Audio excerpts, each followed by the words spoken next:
Subscribe now and press the bell icon. Never miss an update.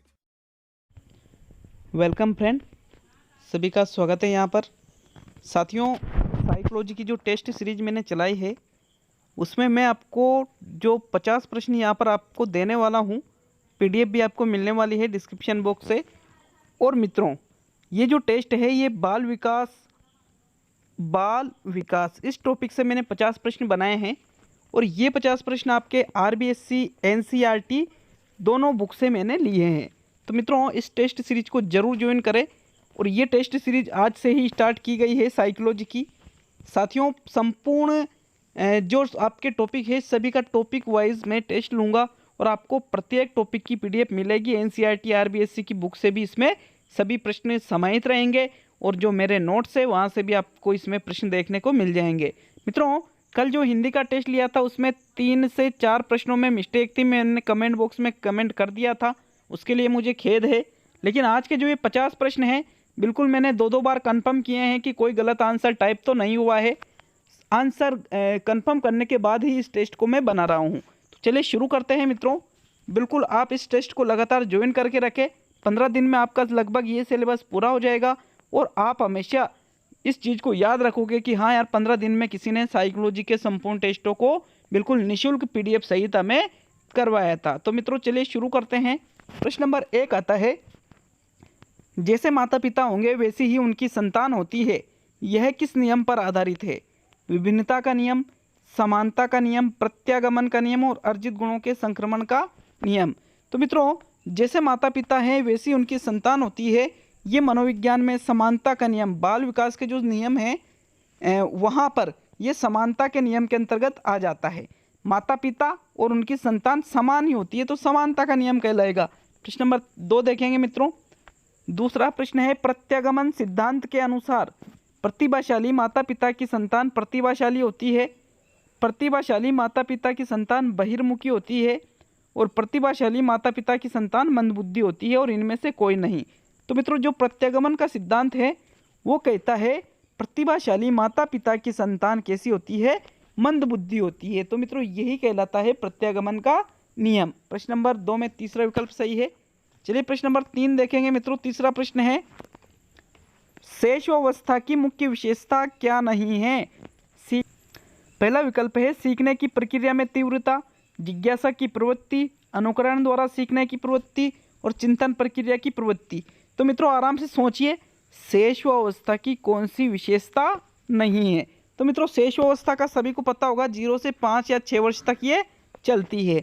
मित्रों, शेषावस्था में बालक जिज्ञासा की प्रवृत्ति रखता है, जानने की इच्छा करता है किसी भी चीज़ के बारे में, सीखने की प्रक्रिया में तीव्रता होती है और अनुकरण द्वारा सीखने की प्रवृत्ति भी उसमें होती है, लेकिन उसमें चिंतन प्रक्रिया की प्रवृत्ति नहीं पाई जाती है। तो मित्रों, आपका चौथा विकल्प यहाँ पर सही रहेगा। चलिए प्रश्न नंबर 4 देखेंगे।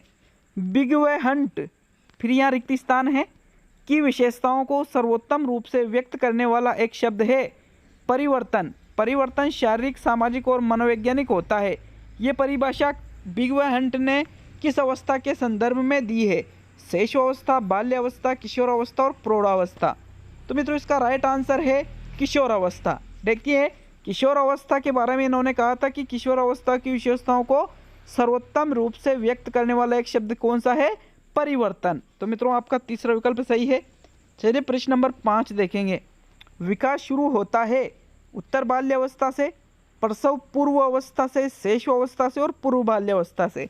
तो मित्रों, मैंने आपको जब बाल विकास पढ़ाया था तो अच्छी तरह से बताया था कि विकास प्रसव पूर्व अवस्था से शुरू होता है। दूसरा विकल्प आपका बिल्कुल सही है।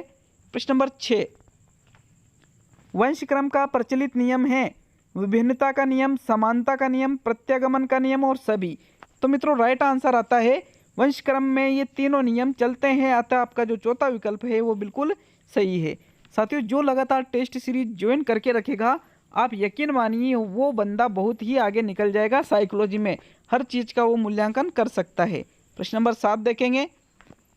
बाल्यावस्था में बालक का व्यक्तित्व होता है अंतर्मुखी, बहिर्मुखी, उभयमुखी और शर्मिला। तो मित्रों बताइए, बाल्यावस्था में बालक का व्यक्तित्व कैसा होता है? इसका जो सही आंसर आता है वो आता है बहिर्मुखी। मित्रों, बालक जब शैशवावस्था में होता है तो उसका व्यक्तित्व होता है अंतर्मुखी। बालक जब बाल्य अवस्था में आता है तो उसका व्यक्तित्व होता है बहिर्मुखी, और बालक जब किशोर अवस्था में चल जाता है तो उसका जो व्यक्तित्व होता है वो होता है उभयमुखी। उभयमुखी क्यों? क्योंकि वो सिचुएशन देख के अंतर्मुखी और बहिर्मुखी व्यक्तित्व का प्रदर्शन करता है। आपका दूसरा विकल्प सही है। प्रश्न नंबर 8 देखेंगे मित्रों, परिपक्वता का संबंध किससे है? विकास से, बुद्धि से, सृजनात्मकता से और रुचि से।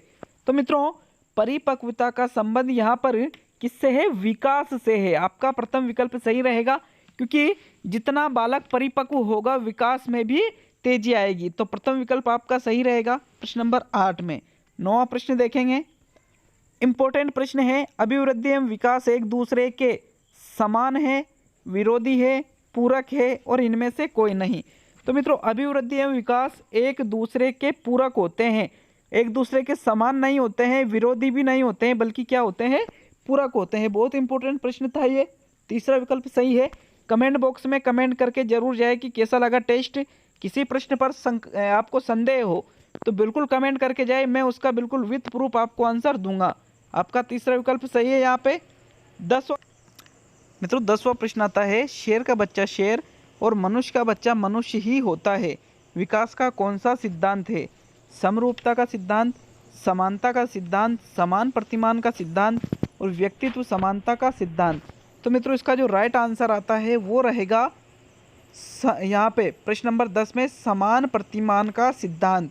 समरूपता नहीं आएगी, समरूपता मतलब समान रूप हो जाएगा मित्रों कि भाई बालक का विकास एक निश्चित समान तरीके से होता है, लेकिन समान प्रतिमान का मतलब है कि जो प्रतिमान पहले था उसका प्रतिमान भी वैसा ही रहेगा, मतलब उसका बच्चा भी उसके जैसा ही रहेगा। तो ये होता है शेर का बच्चा शेर और मनुष्य का बच्चा मनुष्य ही रहता है, ये होता है समान प्रतिमान का सिद्धांत।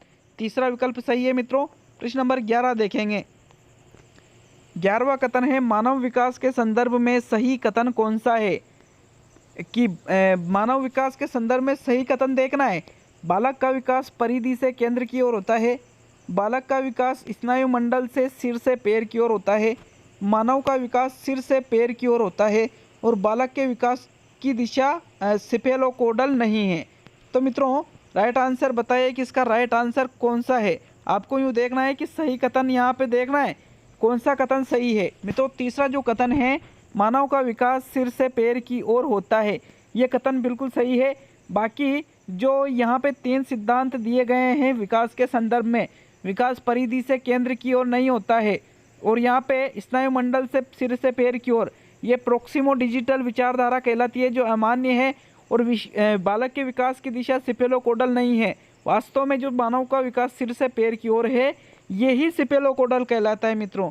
तो यहाँ पे आपका ये कह रहा है कि नहीं है, ये बिल्कुल गलत है, ये गलत है, ये गलत है। ओनली कौन सा राइट है? तीसरा विकल्प, और आपको तीसरा ही यहाँ पे सही कथन देखना है। प्रश्न नंबर 12 देखेंगे, शेष अवस्था जन्म से 2 सप्ताह चलती है, यह कथन किसका है? वैलेंटाइन, हरलॉक, विलियम मैकडूगल और फ्रायड है ये यार, फ्रायड। ठीक है, फ्रायड कर लेना इसको। तो मित्रों शेष अवस्था जन्म से लेकर 2 सप्ताह चलती है, यह कथन हरलॉक ने कहा था। किसने कहा था? हरलॉक के अनुसार शेष अवस्था का समय जन्म से 2 सप्ताह होता है। तो मित्रों दूसरा विकल्प आपका है वो बिल्कुल राइट रहेगा। प्रश्न नंबर 13 देखेंगे, स्वर्णिम काल किस अवस्था को कहा जाता है? शेष अवस्था, बाल्यावस्था, किशोर अवस्था और प्रौढ़ावस्था। तो मित्रों अगर स्वर्णिम काल की मैं बात करूं तो वो कहा जाता है बाल्यावस्था को। मित्रों बाल्यावस्था को स्वर्णिम काल कहेंगे, गोल्डन ईयर्स। और जो स्वर्ण काल होता है, आपने नाम सुना होगा स्वर्ण काल, गोल्डन एज जिसको कहते हैं, वो तो होती है आपकी किशोर अवस्था, और जो स्वर्णिम काल है वो होती है आपकी बाल्यावस्था। दूसरा विकल्प सही है मित्रों। प्रश्न नंबर 14 देखते हैं, निम्नांकित में से किस अवस्था को गिरोह अवस्था या गैंग एज कहा जाता है? प्रारंभिक बाल्यावस्था, प्रारंभिक किशोर अवस्था, उत्तर बाल्यावस्था और तरुणावस्था। तो मित्रों जो गिरोह अवस्था या गैंग एज जिसको कहते हैं वो होती है मित्रों यहाँ पे प्रारंभिक बाल्यावस्था। किसको कहा जाता है? गिरोह अवस्था। प्रारंभिक बाल्यावस्था को ही दल या समूह में रहने की अवस्था कहते हैं। आपका प्रथम विकल्प यहाँ पे बिल्कुल सही है मित्रों। प्रश्न नंबर 15 देखते हैं, लेकिन एक बात और ये है कि जो भी टॉपिक मैं करवाऊंगा बिल्कुल कंप्लीट हो जाएंगे, ऐसे प्रश्न आपके लिए लेकर आया हूँ। तो मित्रों इस टेस्ट सीरीज से लगातार जुड़कर रहें। डिस्क्रिप्शन बॉक्स से जो मैंने लिंक दिए वहाँ से आप इसकी PDF भी डाउनलोड कर सकते हो। प्रश्न नंबर 15 देखेंगे, निम्नांकित में से कौन सी किशोरावस्था की विशेषता नहीं है? परिवर्ती अवस्था, स्पष्ट वैयक्तिक स्थिति, विशिष्टता की खोज और अवास्तविकताओं का समय। तो मित्रों आपको ये देखना है कि किशोरावस्था की विशेषता कौन सी नहीं है। आपका जो राइट आंसर रहेगा वो रहेगा स्पष्ट वैयक्तिक स्थिति। मतलब उनका जो व्यक्तित्व है वो स्पष्ट होता है, ऐसा ये कह रहा है। तो ऐसा नहीं होता है मित्रों। जो किशोर होते हैं उनका व्यक्तित्व किशोरावस्था में स्पष्ट नहीं होता है। उनको कोई समझ नहीं पाता है कि ये बालक आखिर चाहता क्या है। तो यहाँ पे आपका दूसरा विकल्प सही रहेगा। प्रश्न नंबर 16 देखेंगे, निम्न में से किसे आंधी और तनाव की अवस्था कहा जाता है? पूर्व किशोरावस्था, उत्तर बाल्यावस्था, किशोरावस्था और वयस्क अवस्था। तो मित्रों आंधी और तनाव की अवस्था किसे कहते हैं? आपका जो प्रश्न नंबर 16 में सही आंसर आता है वो रहेगा किशोरावस्था को आंधी और तनाव और तूफान की अवस्था कहते हैं। पूर्व किशोरावस्था में तो किशोरावस्था के पहले का समय आएगा मित्रों, तो ये तो उत्तर बाल्यावस्था कहलाई, और ये भी उत्तर बाल्यावस्था है, तो ये दोनों गलत हो गए। वयस्क अवस्था नहीं, ओनली किशोर अवस्था को ही आंधी और तनाव तूफान की अवस्था कहते हैं, और ये कहने वाले थे स्टेनले हॉल। आपका तीसरा विकल्प सही है। चलिए 17वां प्रश्न देखेंगे, किशोर अवस्था की व्याख्या करते समय किस मनोवैज्ञानिक द्वारा पुनरावर्तन पर अधिक बल डाला गया? हॉल, बंडूरा, एरिक्सन और कोई नहीं।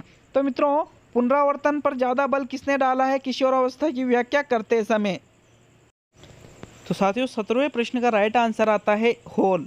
किशोरावस्था की व्याख्या करते समय हॉल ने ही पुनरावर्तन पर अधिक बल डाला था। प्रथम विकल्प सही है। प्रश्न नंबर 18 देखेंगे, निम्नांकित में से कौन प्रारंभिक बाल्यावस्था की विशेषता नहीं है? प्रारंभिक बाल्यावस्था की विशेषता पूछ रहा है। यह अवस्था एक समस्या अवस्था होती है। इस अवस्था में बालकों की रुचि खिलौनों में अधिक होती है। इस अवस्था में बच्चों में उत्सुकता कम होती है और इस अवस्था को शिक्षकों द्वारा तैयारी की अवस्था कहा गया है। तो मित्रों प्रारंभिक बाल्यावस्था की कौन सी विशेषता नहीं है? इसका राइट आंसर है इस अवस्था में बच्चों में उत्सुकता कम होती है। यहाँ पर आपका जो तीसरा विकल्प है ये प्रारंभिक बाल्यावस्था की विशेषता नहीं है। उत्सुकता इसमें भी बहुत ज़्यादा होती है, इसलिए ये कथन गलत है। आपका तीसरा विकल्प यहाँ पे सही रहेगा। प्रश्न नंबर 19 देखेंगे मित्रों। 19वां प्रश्न है, जन्म के 2 सप्ताह के अंदर शिशुओं में सांवेगिक अनुक्रिया करने की एक सामान्य क्षमता मौजूद होती है, जिसका संकेत कौन है? सामान्य आवेश, सामान्य समायोजन, क्रंदन और टकटकी लगाकर देखना। तो मित्रों जन्म के 2 सप्ताह के अंदर शिशुओं में सांवेगिक अनुक्रिया करने की क्षमता जो मौजूद होती है उसको जनरल एक्साइटमेंट कहा जाता है। सामान्य आवेश उसको कहते हैं। मतलब वो यूँ सोचता है, जब वो दुनिया को देखता है तो जन्म के 2 सप्ताह में ही वो हर जो चीज़ उसको दिखती है उसको जानने का वो प्रयास करता है कि आखिर ये है क्या। उसके मन में कई तरह के ख्याल आते हैं, तो इसको ही कहा जाता है सामान्य आवेश। प्रश्न नंबर 20 देखेंगे मित्रों, जीवन मृत्यु के संप्रत्यय का विकास निम्न में से किस अवस्था में सबसे पहले होता है? आरंभिक बाल्यावस्था, शैशवावस्था, किशोरावस्था और उत्तर बाल्यावस्था। तो मित्रों जीवन मृत्यु के संप्रत्यय का विकास बालक में आरंभिक बाल्यावस्था में ही हो जाता है। जब बाल्यावस्था की शुरुआत होती है तभी उसे ये पता चल जाता है कि जीवन और मृत्यु होती क्या है। उसको ये पता चल जाता है कि मृत्यु नाम की भी कोई चीज़ होती है। तो मित्रों यहाँ पर प्रथम विकल्प यहाँ पे सही रहेगा। प्रश्न नंबर 21 देखेंगे, बालकों द्वारा यह अनुभव किया जाना कि सभी वस्तुओं में मानवीय गुण होते हैं एक उदाहरण है जीववाद संप्रत्यय, स्थान का संप्रत्यय, आत्म संप्रत्यय और इनमें से कोई नहीं। तो मित्रों इसका राइट आंसर है जीववाद संप्रत्यय। देखिए बालक क्या कह रहा है, बालक क्या अनुभव कर रहा है? सभी वस्तुओं में मानवीय गुण, मतलब जैसे मानव में जीव होता है वैसे सभी वस्तुओं को वो जीवित मानता है, इसको ही जीववाद संप्रत्यय कहते हैं। प्रश्न नंबर 22 देखेंगे मित्रों, विकास के संदर्भ में असत्य कथन है। विकल्प यहाँ पर प्रथम विकल्प है, संक्षेप में विकास को गुणात्मक परिवर्तन कह सकते हैं। विकास सार्थक वृद्धि के अभाव में संभव नहीं है। विकास व्यक्ति के संपूर्ण संगठन पक्षों में परिवर्तन है और विकास के फलस्वरूप व्यक्ति में नवीन विशेषताएं और नवीन योग्यताएं प्रकट होती है। तो मित्रों आपको ये देखना है कि कौन सा कथन विकास के संदर्भ में असत्य है। तो मित्रों राइट आंसर बताइए, राइट आंसर क्या रहेगा? तो मित्रों इसका जो राइट आंसर रहेगा वो रहेगा दूसरा विकल्प, विकास सार्थक वृद्धि के अभाव में संभव नहीं है। ये असत्य कथन है। जरूरी नहीं है कि जिन लोगों की वृद्धि सामान्य लोगों की तरह नहीं होती है उनका विकास भी नहीं होता है। जो बहुत छोटे हो जाते हैं, मान लीजिए कि भाई एक बालक है जिसकी उम्र 15 साल से भी ज़्यादा हो चुकी है, लेकिन उसकी जो ऊंचाई है, उसकी जो वजन है वो बहुत ही कम है, बहुत ही कम, बिल्कुल वो छोटा रह गया है। लेकिन इसका मतलब ये नहीं कि उसमें विकास भी नहीं हो पाएगा। हो सकता है कि उसकी वृद्धि नहीं हुई हो लेकिन उसका विकास हो सकता है। तो मित्रों दूसरा विकल्प आपका सही रहेगा। चलिए प्रश्न नंबर 23 देखते हैं। दूसरे वर्ष के अंत तक शिशु का शब्द भंडार सामान्यतः कितना हो जाता है? 300 शब्द, 50 शब्द, 150 शब्द और 100 शब्द। तो मित्रों दूसरे वर्ष के अंत तक शिशु का शब्द भंडार 100 शब्द हो जाता है। चौथा विकल्प आपका बिल्कुल सही रहेगा। प्रश्न नंबर 24 देखेंगे। विकास को सतत एवं धीमी प्रक्रिया किसने बताया? हरलोक, जीन पियाजे, थॉर्नडाइक और कोल्सनिक। तो मित्रों विकास को सतत एवं धीमी प्रक्रिया बताने वाले थे हरलोक। आपका प्रथम विकल्प यहाँ पे सही रहेगा। प्रश्न नंबर 25 है, विधायकता की प्रवृत्ति किस अवस्था की विशेषता है? शेषावस्था, बाल्यावस्था, किशोरावस्था और प्रौढ़ावस्था। तो मित्रों विधायकता की प्रवृत्ति बाल्यावस्था की विशेषता होती है। आपका दूसरा विकल्प यहाँ सही है। 24वें में कौन सा सही है? प्रथम विकल्प। चलिए प्रश्न नंबर 26 देखेंगे मित्रों। शिशु सबसे पहले कौन सी भाषा बोलना सीखता है? माता पिता की भाषा, हिंदी भाषा, अंग्रेजी भाषा और मातृभाषा। तो मित्रों इसका राइट आंसर रहेगा मातृभाषा। देखिए माता पिता की जो भाषा होती है उसको ही मातृभाषा कहा जाता है।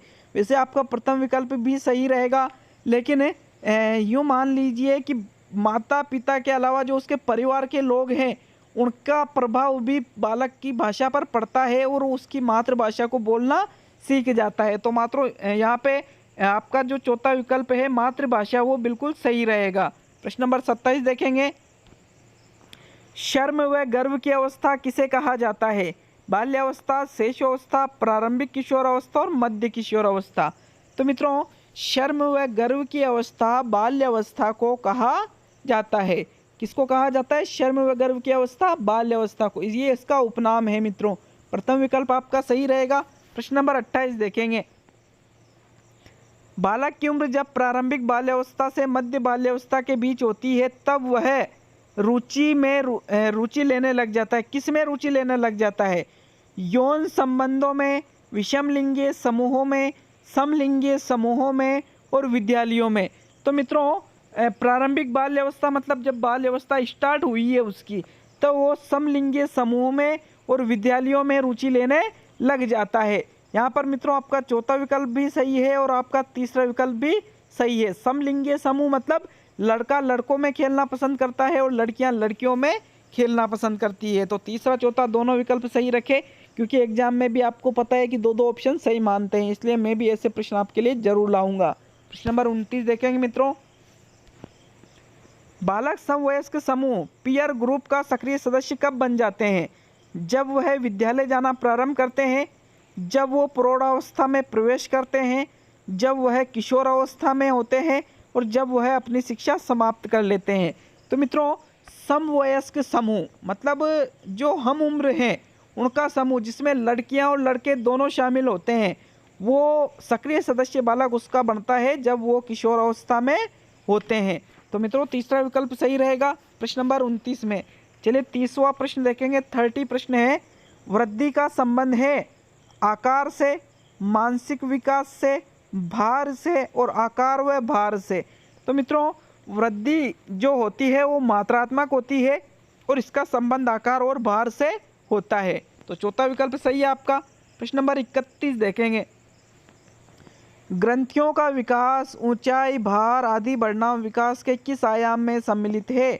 मानसिक विकास, मनोगत्यात्मक विकास, संवेगात्मक विकास और फिजिकल विकास।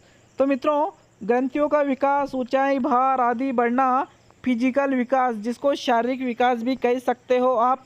मैंने यहाँ पे इसका नाम चेंज कर दिया, थोड़ा सा घुमा दिया है इस प्रश्न को, लेकिन आसानी से आप इसको पकड़ सकते थे। तो मित्रों चौथा विकल्प बिल्कुल सही है। ग्रंथियों का विकास होना, ऊंचाई का बढ़ना, भार का बढ़ना, ये सभी शारीरिक विकास के अंतर्गत आती है। प्रश्न नंबर 32 देखेंगे मित्रों। 32वां प्रश्न है, चलना, दौड़ना, नृत्य करना आदि क्रियाएं किसमें सम्मिलित है? नैतिक विकास, शारीरिक विकास, मनोगत्यात्मक विकास और भाषात्मक विकास।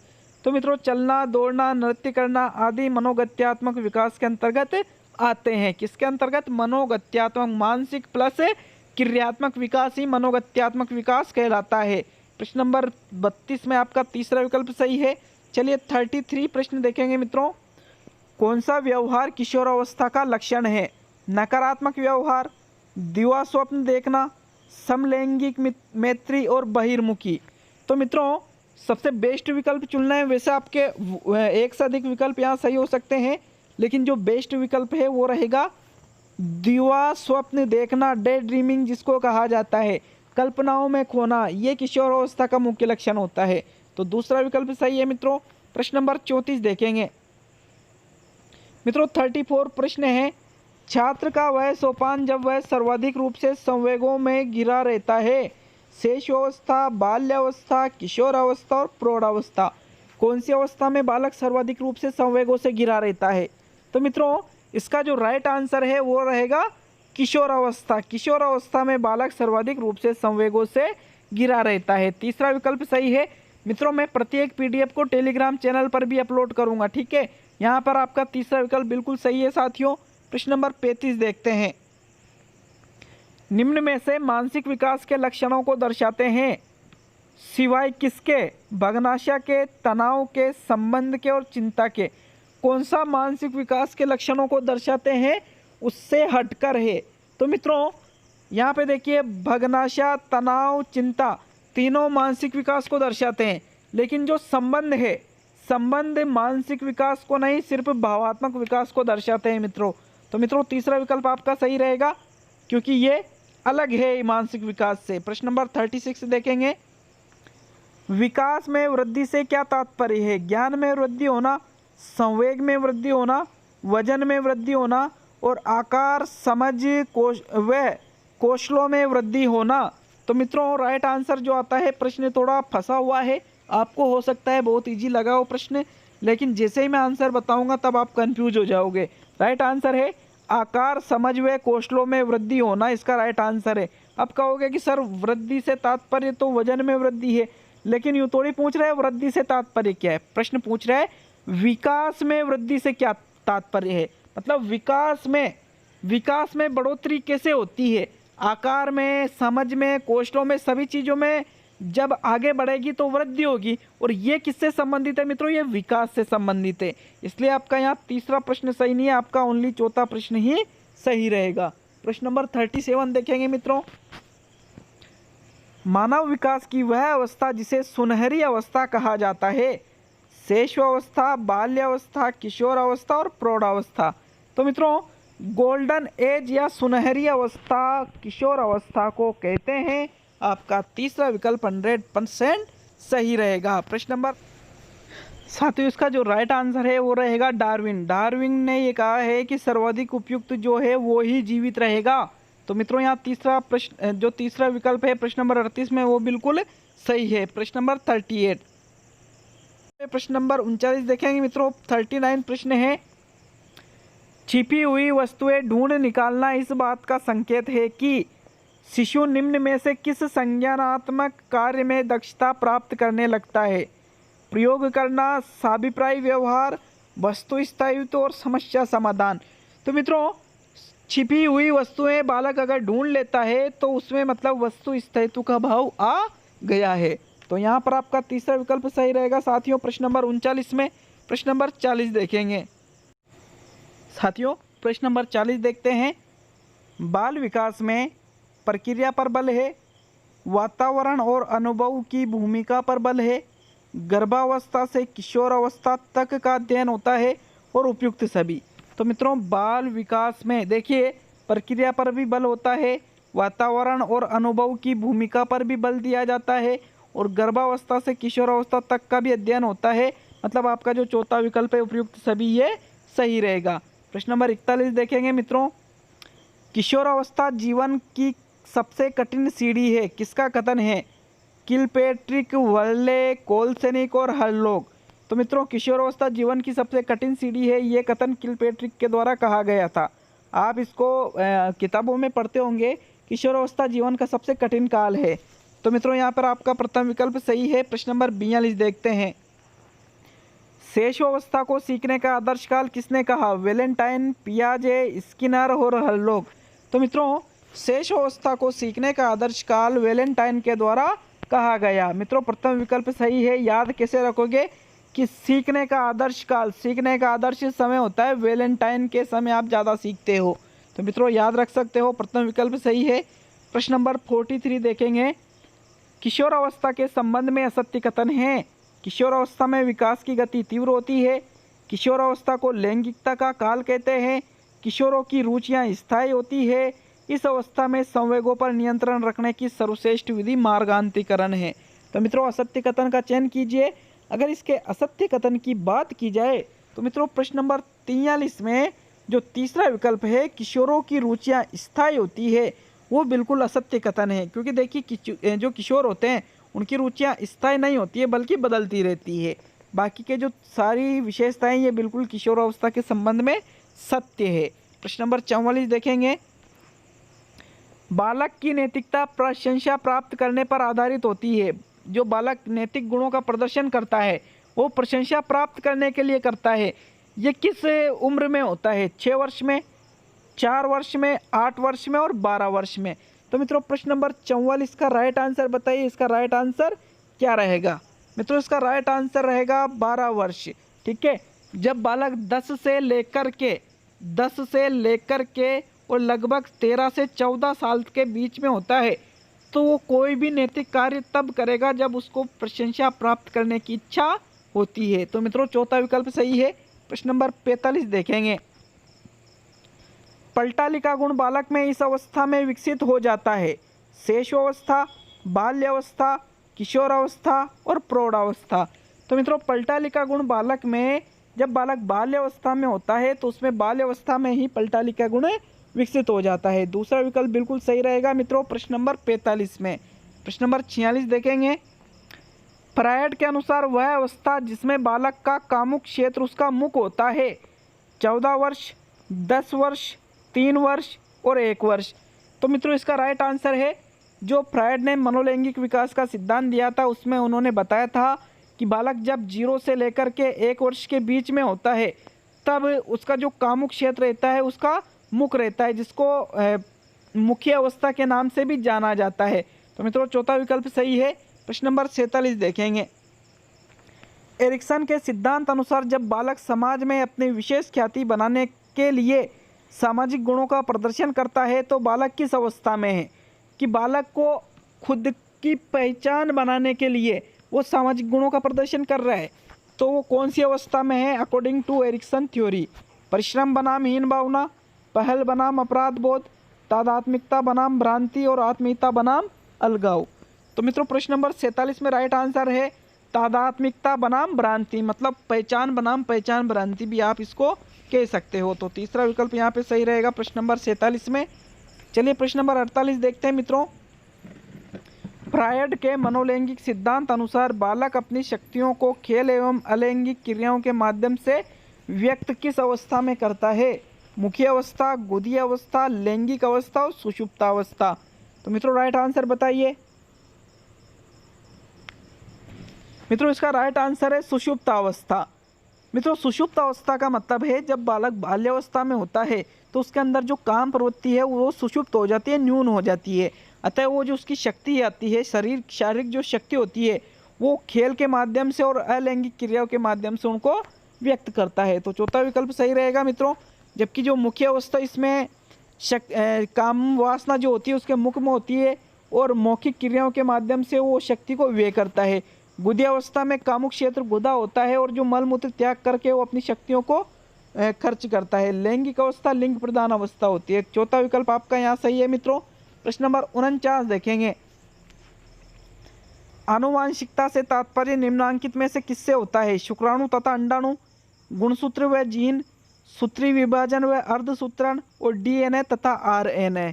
तो मित्रों आनुवांशिकता से तात्पर्य होता है यहाँ पर प्रश्न नंबर 49 में दूसरा विकल्प आपका सही है, गुणसूत्र व जीन, यही आनुवांशिकता का तात्पर्य है मित्रों। प्रश्न नंबर 50 और अंतिम प्रश्न देखेंगे, लेकिन यार चैनल पर नए तो चैनल को सब्सक्राइब करके जरूर जाए। 50 प्रश्न कराने के बाद आपसे एक छोटी सी रिक्वेस्ट कर रहा हूँ ये चैनल को सब्सक्राइब करने की। प्रश्न नंबर 50 देखेंगे मित्रों, निम्न में से कौन से सिद्धांत का प्रतिपादन सिगमंड फ्रायड द्वारा किया गया? संज्ञानात्मक सिद्धांत, मनोसामाजिक सिद्धांत, उद्दीपक अनुक्रिया सिद्धांत और मनोविश्लेषण सिद्धांत। तो मित्रों सिगमंड फ्रायड के द्वारा मनोविश्लेषण का सिद्धांत दिया गया था। चौथा विकल्प बिल्कुल सही है। तो मित्रों ये बताइए कैसे लगा टेस्ट? टेस्ट में एक भी आंसर इधर उधर नहीं है। कोई अगर चैलेंज करता है तो बिल्कुल मैं आपको प्रूफ दे सकता हूँ। तो मित्रों आपका यहाँ पे चौथा विकल्प सही है। कमेंट करके जरूर जाए जितने प्रश्न सही होते हैं, और ये बता के जाए आपको प्रश्न कैसे लगे। आपका टेस्ट फर्स्ट बाल विकास का जो टेस्ट था वो कंप्लीट हो चुका है। अगले टेस्ट के लिए कल तैयार रहे मित्रों। मिलते हैं बहुत जल्द अगले वीडियो में।